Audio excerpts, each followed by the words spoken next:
Time Travel is a cooperative game for 2 to 4 players in which we're going to help a group of anthropomorphic animals, you see them right there, who also happen to be time traveling agents, and they are going out there in different periods in time trying to capture the fluffies, these very cute but also pesky little monsters who are apparently clogging the channels, the membranes that separate the realities. So they're bad. They're bad for the space-time continuum, and you gotta capture them and then humanely place them inside these containers here. Very cute. So the game is played around this circular board here, and where we have areas for our 4 agents. There's a certain number of hits that they can take before, alas, they get KO'd, and then you place them there if that is the case. Now, if an agent is KO'd, the effects is KO'd, but then the agent is healed, then the agent goes back on the board. And we also have a certain number of fluffies that they can carry, no more. If this agent has collected a fluffy from the board, then we need to allocate the other ones to other agents. Here we place gifts that are random advantages that may come from these tokens. Here we place snails. As you will see, moving across time is slippery business, and sometimes you end up not where you want to be. Spending snail tokens allow you to slow down your movement, which is a way of controlling it a little bit. We'll see what that means. And energy spending traveling through time costs energy. Now, this is the central display. Around that, we're going to place these sections here, and there is quite a good number of them. They are double-sided, and they are organized into different scenarios.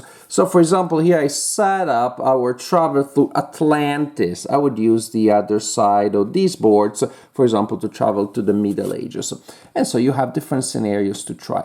The idea of the scenarios, however, is the same, although there are rules and situations that will change, which is our time-traveling agents will move on these displays here. When somebody reaches the forwardmost section, then you put the next one into play, and then the next one. Atlantis is long. And then the final one,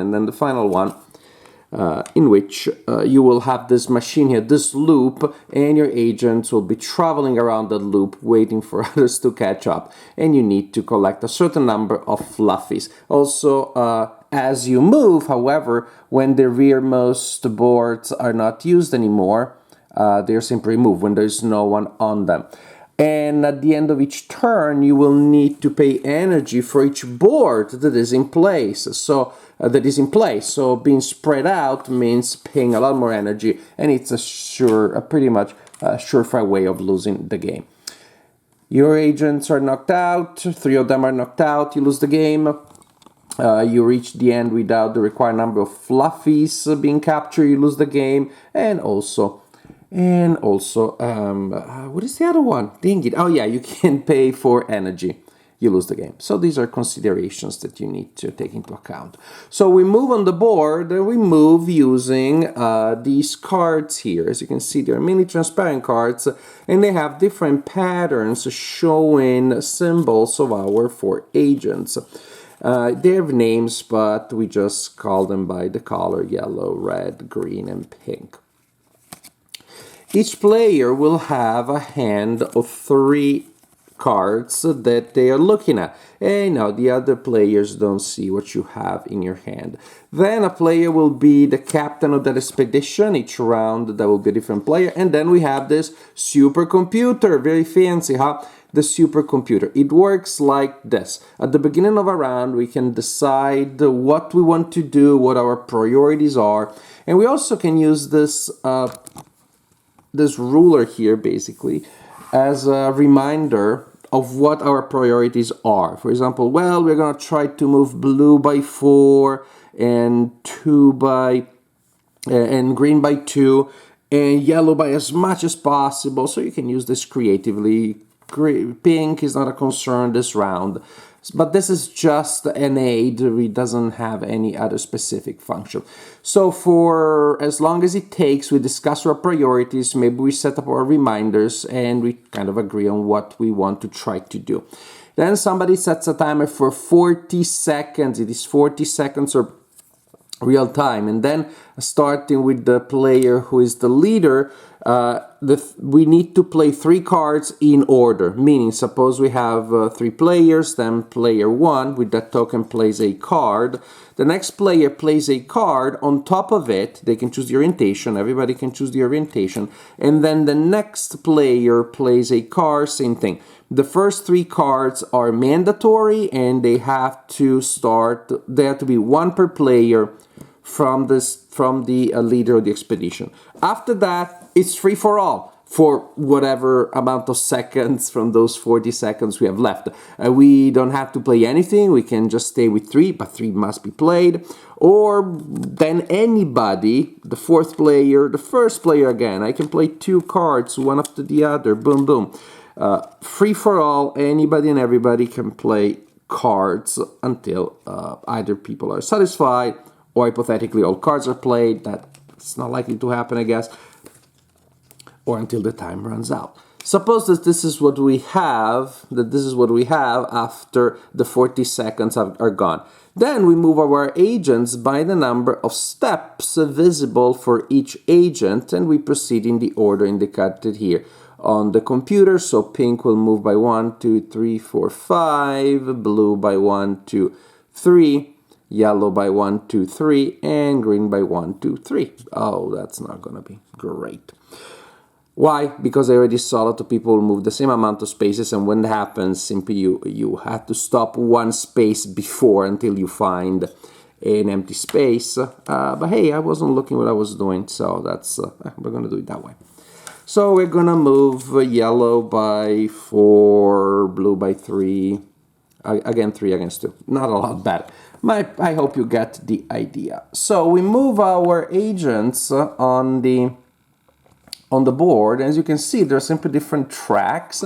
They're going to move along this tree of options here, and you always have to move toward the next space, never backward, never toward the beginning. So we said that pink always moves first, and pink will move by 2 in this example, 1, 2.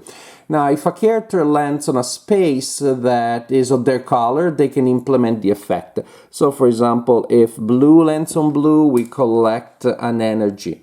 If pink lands on pink, pink's ability is, you see the key, is to remove locks. And so we remove those tokens there. Otherwise, you cannot move through those passages there. If yellow lands on yellow, then yellow heals wounds from people who had them. And green collects snails, which again are those tokens. And now you see the importance of being able to control to control your movements a little bit. But we were in an example where, again, pink would move by 2, so pink would go here, 1, 2, that's not great. Blue in our display here moves by 4, 1, 2, 3, 4, again, they're all messed up. Yellow moves by 4, 1, 2, 3, 4, but you cannot stay there, so you bounce back there. At least we collect a gift token that will give us an ability, and then green is supposed to move by 3, 1, 2, 3, and again, boom, boom, and green takes a wound. So those are the general ideas, those are the general effects. You continue like this, moving our agents along the track, again trying to collect fluffies and also trying to not to spend too much energy. When at the end of the movement we check energy. For example, right now we would have to pay 2 energies because we are on 2 boards. Luckily enough, when a board is removed, because no one is on it anymore, you will collect some energy as indicated there when that is removed, for example. And to collect a Fluffy, of course, all you need to do is to step on a space with one and still to have room in your containment unit. Try to collect Fluffies, not to run out of energy, not to get too many of your agents KO'd, and you will win the game. Time Trouble is a friendly family game. You can definitely play it with children, and again, everything is very friendly, colorful. Even the villains, the Fluffies, are cute. And I think actually then we're just gonna keep them as pets. But if only they weren't messing up with the fabric of reality. And you can play with children also. I think fairly young, just because the mechanics are pretty simple. Each scenario will have different rules, but I guess you can tweak things a little bit if you're playing with really young children. But the idea of playing cards and creating patterns and then moving them, the characters on a board, I think will appeal to young children, and you're showing them that it doesn't have to be roll and move, it can be coordinate and move.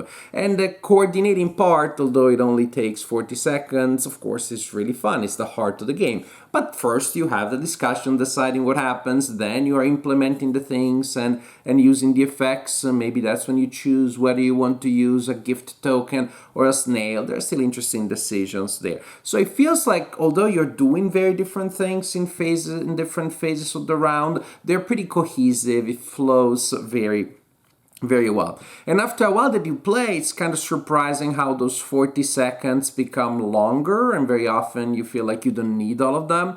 Early on, friendly word of advice, early on you will have a problem of people saying, oh my gosh, I'm gonna mess up and get stuck.